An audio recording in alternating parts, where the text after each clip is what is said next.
Good morning बच्चों, my name is Nitin Kumar Pal. आज मैं आपको class 12 physics chapter 1 electric field and charges, इसी को हम पूरा रैपिड रिवीजन करेंगे, बहुत तेजी से खत्म करेंगे और कोशिश ये करेंगे कि 40 मिनट में खत्म हो जाए। चलिए हम लोग शुरू करते हैं। सबसे पहले आपका चैप्टर का नाम है स्थिर विद्युत, इलेक्ट्रोस्टैटिक्स। यहां से देखेंगे स्थिर विद्युत,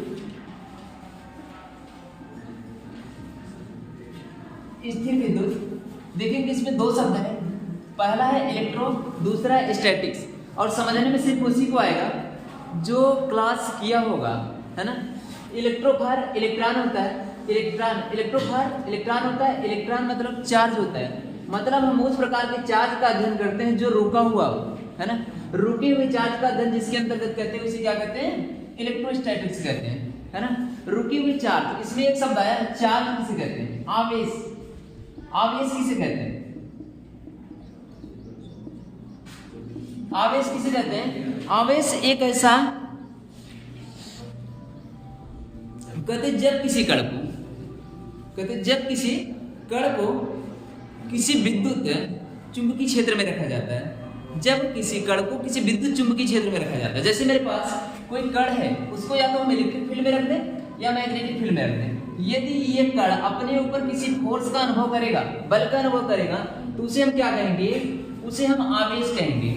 आवेश जो होते हैं वो दो प्रकार के होते हैं, एक पॉजिटिव एक नेगेटिव होते हैं। यहाँ से जो आवेश के गुण होते हैं, यदि समान प्रकार के आवेश हैं उसमें रिपल्सन होगा, यदि अपोजिट प्रकार के आवेश हैं एक दूसरे को अट्रैक्ट करेंगे। कहते हैं ये कंजर्वेटिव होते हैं। आवेश जो होता है एक कंजर्वेटिव होता है, मतलब ये आवेश जो होता है संरक्षित होता है। मतलब ये है कि ये पाथ पर डिपेंड नहीं करता है, अगर यहाँ से लेकर के वहां पे चले गए इंडिपेंडेंट ऑफ द पाथ होता है। और कहते हैं कि ये समान प्रकार के आवेशों में तथा विपरीत प्रकार के आवेशों में, तो आपको बता चुके हैं। अब इसकी बात आता है आवेश का क्वांटीकरण।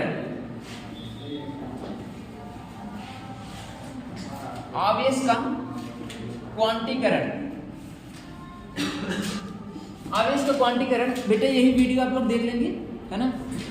फास्ट रिवीजन हो जाएगा, हाँ रैपिड रिवीजन। यहाँ से कहते हैं कि जो आवेश होता है वो फ्रैक्शन में एग्जिस्ट नहीं करता है। आवेश कभी भी भिन्न में इसका अस्तित्व नहीं होता, आवेश का अस्तित्व भिन्न में नहीं होता। आवेश की इसी गुण को क्या कहते हैं, आवेश का क्वांटीकरण कहते हैं। यहीं से फार्मूला बना है हमारा, Q बराबर यानी प्लस माइनस यानी रूप में लिखा रहता है, मतलब ये पूर्णांक के रूप में ही होगा। जैसे 1/2 कूलाम नहीं मिलेगा आपको, है ना, 1/2 कूलाम नहीं मिलेगा आपको। जब भी मिलेगा प्लस माइनस यानी ही मिलेगा, वेयर यानी इंटीजर नंबर। ये आवेश क्वांटीकरण हो गया। आवेश संरक्षण का नियम, इसके बाद जस्ट आगे आता है आवेश संरक्षण का नियम।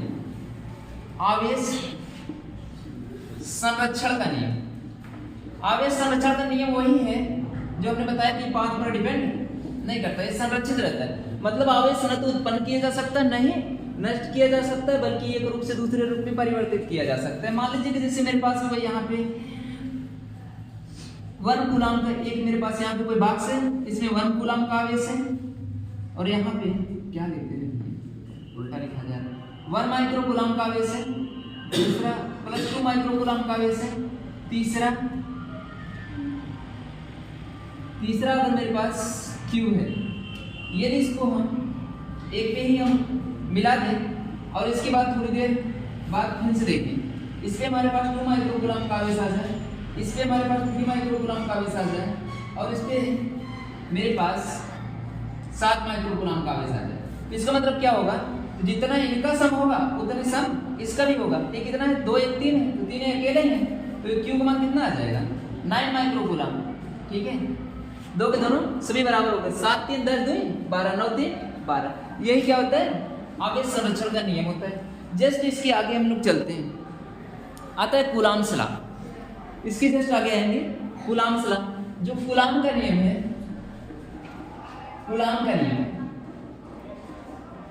जो कूलाम का नियम है ये बनाया गया दो चार्जों के लिए, 2 आर मोर देन 2 चार्ज, 2 या 2 से अधिक चार्जों के लिए बनाया गया। ये दो फोर्स इस पे कैसे काम करेंगे, अट्रैक्टिव रहेंगे, चार्ज है अट्रैक्ट करेगा या रिपेल करेगा।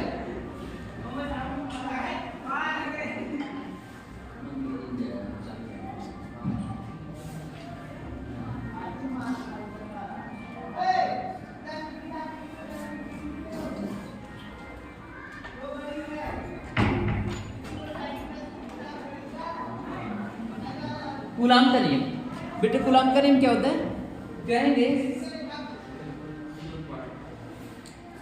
किन्हीं दो बिंदु आवेश के मध्य लगने वाला आकर्षण अथवा प्रतिकर्षण बल इन दोनों आवेशों के गुणनफल के अनुक्रमानुपाती होता है। इन दोनों को आवेशों के गुणनफल के अनुक्रमानुपाती तथा इनके बीच की दूरी के वर्ग के व्युत्क्रमानुपाती होता है तथा आवेश को मिलाने वाली रेखा बल की अनुदिश होती है। तो यहां से F is the directly proportional to Q1 Q2 by R square। जब प्रोपोर्शनलिटी हटाएंगे तो F equal to K Q1 Q2 by R square। ये आपका कूलाम का नियम है। कुछ लोग इसको वेक्टर फॉर्म पूछते थे। वेक्टर फॉर्म जब लिखेंगे, वेक्टर फॉर्म में F इक्वल टू हो जाएगा K Q1 Q2 upon R square. या इसको मार लिख लीजिए। तो जब हम वेक्टर फॉर्म लिखते हैं तो उसमें दिशा आती है तो वेक्टर R ये यूनिट वेक्टर होता है। यूनिट वेक्टर को लिखते हैं vector R upon mod vector R। इसी तरह लिख दीजिए, इसको इसके साथ इंक्लूड कर दीजिए, K Q1 Q2 vector R upon mod vector R cube. ये हमारा वेक्टर फॉर्म हो जाएगा। ठीक है, इसको हम करते हैं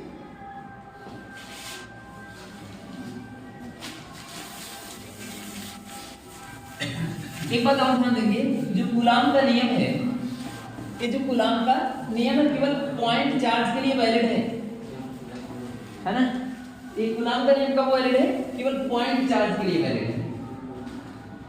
कूलाम का नियम का लिमिटेशन जहां पर पढ़ाए थे है ना, उसमें बहुत अच्छे से बताया है कि किसके लिए वैलिड है, पॉइंट मास के लिए वैलिड है। जस्ट हम इसके आगे चलते हैं, आपको मिल जाएगा विद्युत क्षेत्र की तीव्रता है ना, वैद्युत क्षेत्र की तीव्रता। थोड़ा सा और आवेश के बारे में बता देते हैं, तो जरूरी तो पढ़ ही जाएगा। कहते हैं जो आवेश होते हैं हमेशा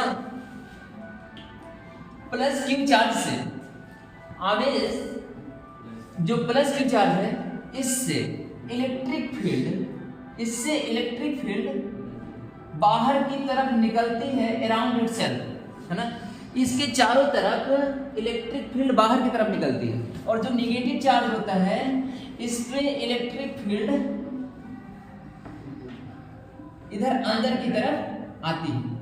ठीक है, यही बात मैंने बहुत आपको हिट करके बता रहा था। प्लस क्यू चार्ज से इलेक्ट्रिक फील्ड बाहर रेखाएं बाहर निकलती है, और माइनस क्यू पे इलेक्ट्रिक फील्ड रेखाएं टर्मिनेट होती है ना, इस पर वापस आकर के मिलती है।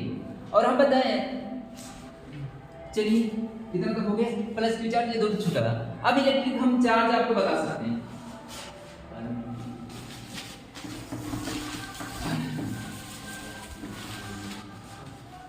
वैद्युत क्षेत्र रेखाएं, वैद्युत क्षेत्र की तीव्रता, बेटा सब कुछ तो पढ़ाना है। वैद्युत क्षेत्र की तीव्रता कोशिश करेंगे कि खत्म हो जाए 40 मिनट में। वैद्युत क्षेत्र की तीव्रता यहां से किसी जाएंगे, वैद्युत क्षेत्र की तीव्रता कहते हैं किसी परीक्षण आवेश पर, जैसे कोई आवेश है मेरे पास, किसी परीक्षण आवेश पर लगने वाला बलयक, किसी परीक्षण आवेश पर लगने वाला बलयक तथा इस परीक्षण आवेश के मान की निष्पत्ति को वैद्युत क्षेत्र की तीव्रता कहते हैं। किसी परीक्षण आवेश पर लगने वाला बलयक तथा उस परीक्षण आवेश के मान की निष्पत्ति को वैद्युत क्षेत्र की तीव्रता कहते हैं। इसका मात्रक जो होता है न्यूटन पर कूलाम होता है, और इसका अगर बीमी सूत्र लिखेंगे तो यह में यह t की पावर -2 AT होता है ना, इनवर्स। ठीक है, यहां से इसका हमारा ये बीमी सूत्र हो जाएगा, वैद्युत क्षेत्र की तीव्रता होगी। द्विध्रुव आघूर्ण, वैद्युत द्विध्रुव आघूर्ण, वैद्युत द्विध्रुव आघूर्ण। बेटा गाउस का नियम तक एकदम खत्म करेंगे। वैद्युत द्विध्रुव आघूर्ण, पहले तो वैद्युत द्विध्रुव बताते हैं।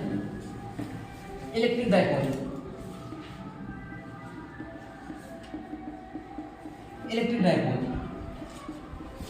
यहां से कहेंगे two equal and opposite charge are separated by small distance. यहां से कहते हैं टू इक्वल मतलब बराबर रहे, टू इक्वल एंड अपोजिट मतलब दो बराबर किंतु विपरीत प्रकार के आवेश एक दूसरे से अल्प दूरी पर स्थित होते हैं।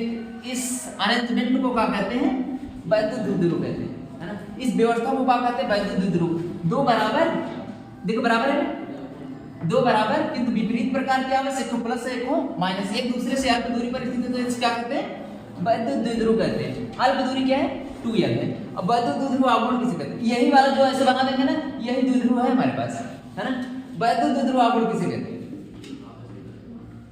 ये बेटा बस ध्यान दीजिए, सब तो बताया गया ना। वैद्युत द्विध्रुव आघूर्ण, यहाँ पे बस ध्यान दीजिए, वैद्युत द्विध्रुव आघूर्ण, इलेक्ट्रिक डायपोल मोमेंट। यहां से क्या होता है?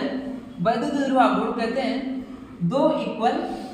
दो बराबर किंतु विपरीत प्रकार के आवेश एक दूसरे से जब अल्प दूरी पर रखे जाते हैं तो एक आवेश के परिमाण तथा आवेशों के बीच की दूरी के गुणनफल को वैद्युत द्विध्रुव आघूर्ण कहते हैं। इसे पीछे प्रदर्शित करते हैं 2l गुणे q, इसका फार्मूला होता है।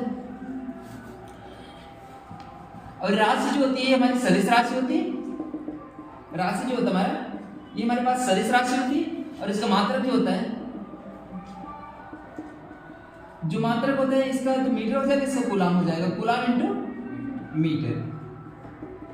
वीडियो बंद हो जाए तो बताना बेटा, क्योंकि इंटरनल स्टोरेज ज्यादा रहने गया इसका। वैद्युत द्विध्रुव आघूर्ण हो गया। अब आगे हम चलते हैं द्विध्रुव आघूर्ण के कारण वैद्युत क्षेत्र की तीव्रता।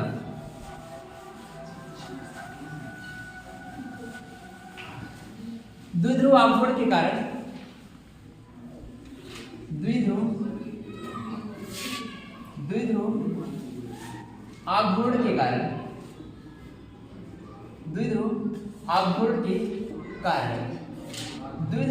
के कारण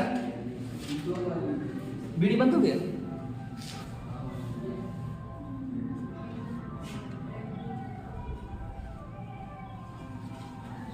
द्विध्रुव आघूर्ण के कारण वैद्युत क्षेत्र की तीव्रता। पहले क्या बनाएंगे? वैद्युत द्विध्रुव आघूर्ण बनाएंगे। वैद्युत द्विध्रुव के कारण वैद्युत क्षेत्र की तीव्रता एट एक्सियल पोजीशन। वैद्युत द्विध्रुव के कारण अक्षीय स्थिति में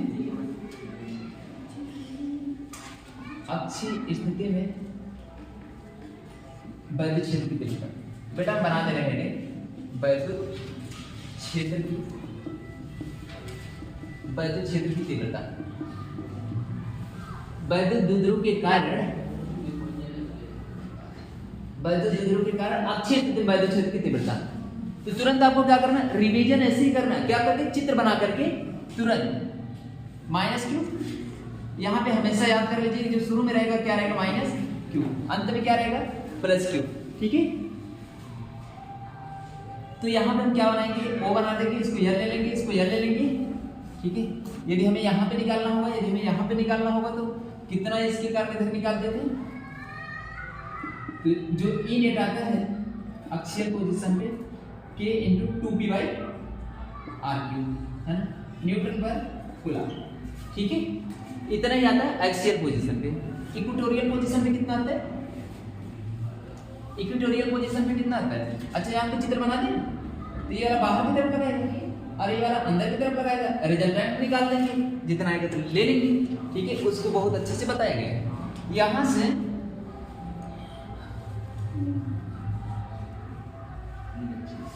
है ना, निरक्षीय स्थिति में इसको हम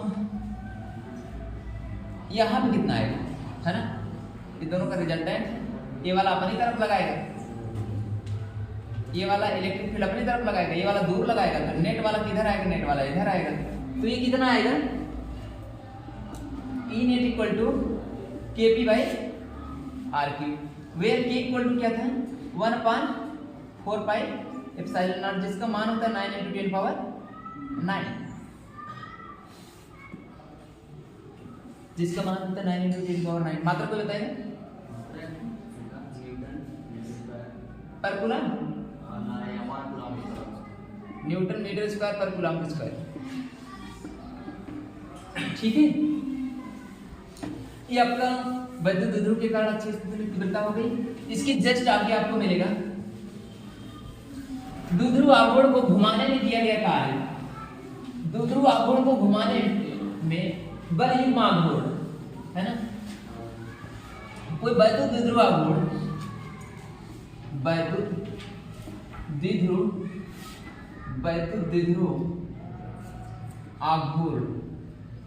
द्विध्रुव आघूर्ण को घुमाने में, वैद्युत द्विध्रुव आघूर्ण को घुमाने में लगा बलयुग्म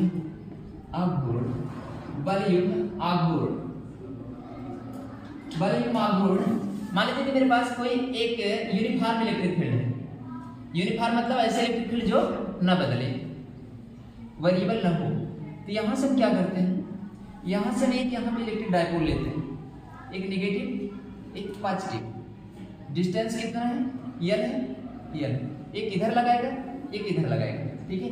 तो ऐसे ये रोटेट करेगा। मोमेंट निकाल करके बताए थे आपको ऐसे ऐसे, है ना। फिगर आपको याद आ गया होगा। तो यहां से जो हम निकाले थे tau equal to p E sine theta, या तो vector tau equal to vector E cross vector p. ठीक है, यहां से आपको ये वाला भी याद करना है, द्विध्रुव आघूर्ण को घुमाने में किया गया कार्य vector tau equal to E cross p या पी ई साइन थीटा। यहां से अब इसको अगर मान लीजिए कि यही द्विध्रुव आघूर्ण को घुमाने में कितना कार्य किया जाएगा, घुमाने में जो कार्य किया जाएगा W equal to p E कोष्ठक 1 माइनस cos थीटा, पी ई कोष्ठक में 1 माइनस cos थीटा, इतना घुमाने में किया जाएगा कार्य। ठीक है, अब इसके बाद हम आपको बताते हैं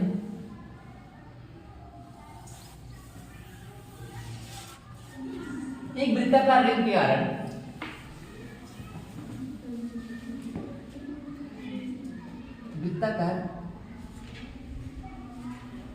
वृत्ताकार वलय के कारण वैद्युत क्षेत्र की तीव्रता। इससे पहले हम आपको बताते थे, पीछे छूट गया निरपेक्ष विद्युतशीलता, है ना, निरपेक्ष विद्युतशीलता।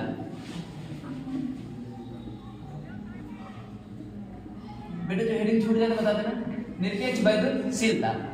लेकिन जो इंपॉर्टेंट है वो सब तो याद रहने करेगा। निरपेक्ष विद्युतशीलता क्या होता है, इसे हम एप्सिलॉन r से प्रदर्शित करते हैं। निरपेक्ष विद्युतशीलता कहते हैं किसी माध्यम में विद्युतशीलता तथा निर्वात में विद्युतशीलता के मान की निष्पत्ति को निरपेक्ष विद्युतशीलता कहते हैं। इसका कोई मात्रक नहीं होता, कोई बीमा नहीं होता। ठीक है, यहां से निरपेक्ष विद्युतशीलता हो गया। रिंग के कारण वृत्ताकार वलय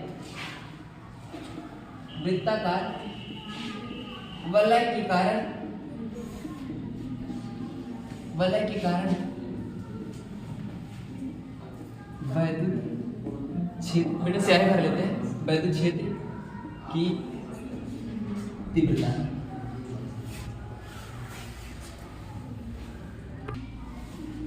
यहां से देखेंगे वृत्ताकार वलय के कारण वैद्युत क्षेत्र की तीव्रता। वृत्ताकार जो वलय के कारण वैद्युत क्षेत्र की तीव्रता होती है K Q into x अपान r square plus x square की पावर 3/2। कोई वृत्ताकार वलय के कारण वैद्युत क्षेत्र की तीव्रता पूछेगा, हम इतना ही बताएंगे। इसका भी आंसर आएगा न्यूटन पर कूलम्ब। इसके बाद हम जस्ट आगे बढ़ते हैं।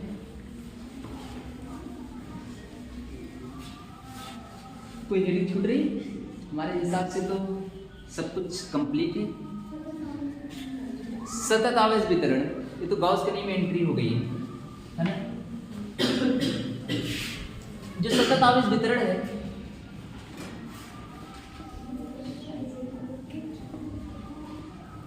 सतत आवेश वितरण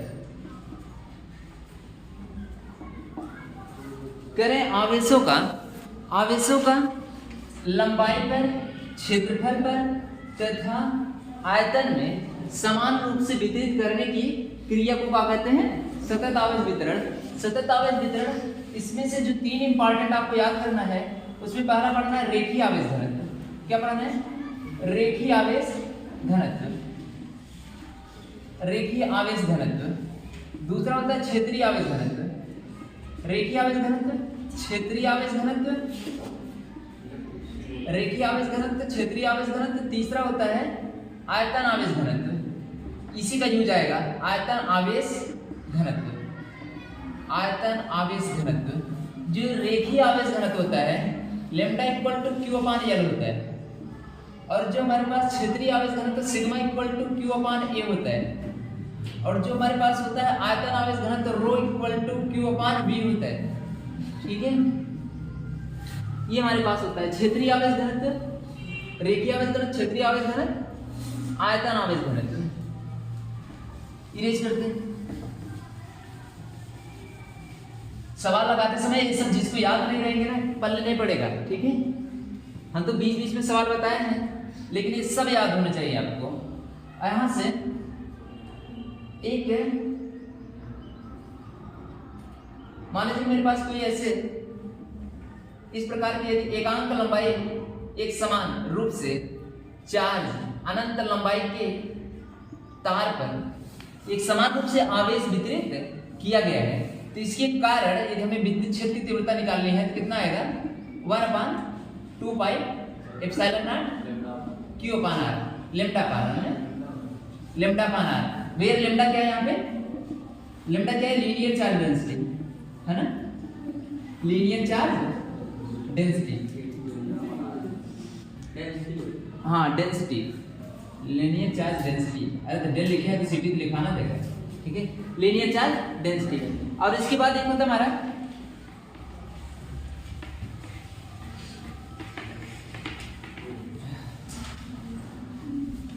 यदि हमारे पास इस प्रकार का कोई पृष्ठ है ना, यदि आवेशों का वितरण इसके पृष्ठ पर दिया गया है इसके क्षेत्रफल पे एक समान रूप से है ना, एक समान रूप से वितरित किया गया है, तो इसके कारण हमने आपको निकाल करके बताया था वैद्युत क्षेत्र की तीव्रता कितनी आती है?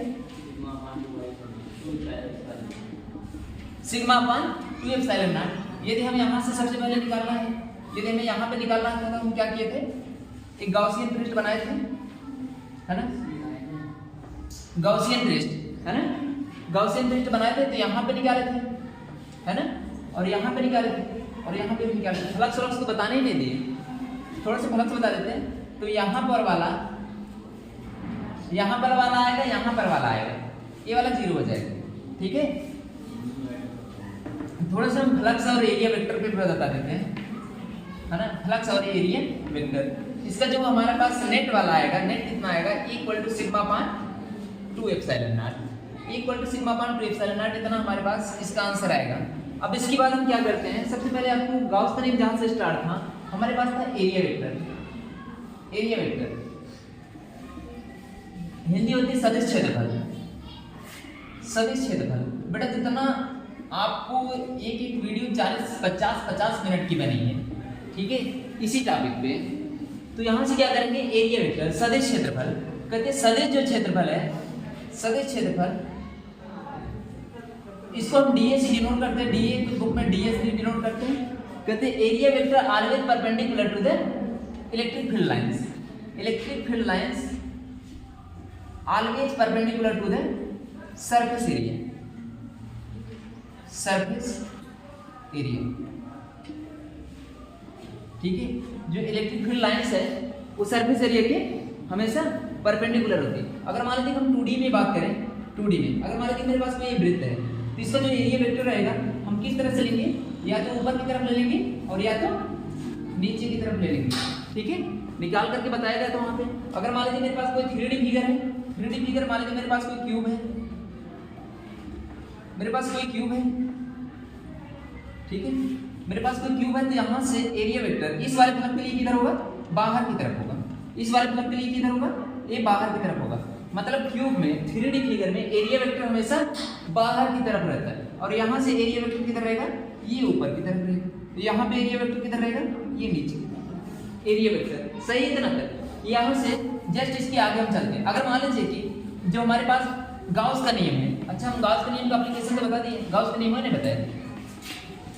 गाउस का नियम होता है किसी बंद पृष्ठ से गुजरने वाला संपूर्ण विद्युत फ्लक्स। गाउस का नियम किसी बंद पृष्ठ, मान लीजिए मेरे पास क्या है? बंद पृष्ठ है, किसी बंद पृष्ठ के अंदर से गुजरने वाला संपूर्ण वैद्युत फ्लक्स है ना, आवेश के अंदर उपस्थित कुल आवेश, आवेश के अंदर उपस्थित कुल आवेश, आवेश के अंदर उपस्थित कुल आवेश के योग के 1/ε0 गुना होता है, 1/ε0 गुना होता है। यही टोटल फ्लक्स होता है, Φ=Q/ε0। और हम जो फाई निकालते हैं कैसे निकालते थे, फाई, अब फाई को डिफाइन कर दे, फाई को डिफाइन करने के लिए विद्युत फ्लक्स कहेंगे, क्या कहेंगे, विद्युत फ्लक्स। विद्युत फ्लक्स क्या होता है, एकांक क्षेत्रफल के अविलंबोत गुजरने वाली विद्युत बल रेखाओं की कुल संख्या को विद्युत फ्लक्स कहते हैं। इसे हम फाई E डॉट ए लिखेंगे तो रणनीति नहीं तो ए cos थीटा लिख देंगे। ठीक है, इतना तक हो गया हमारे पास, विद्युत फ्लक्स हो गया, ये वाला हो गया, शायद आपका खत्म हो गया। एप्लीकेशन तो पहले ही बता चुके थे, अब जितना आपको कल सवाल बताएंगे 26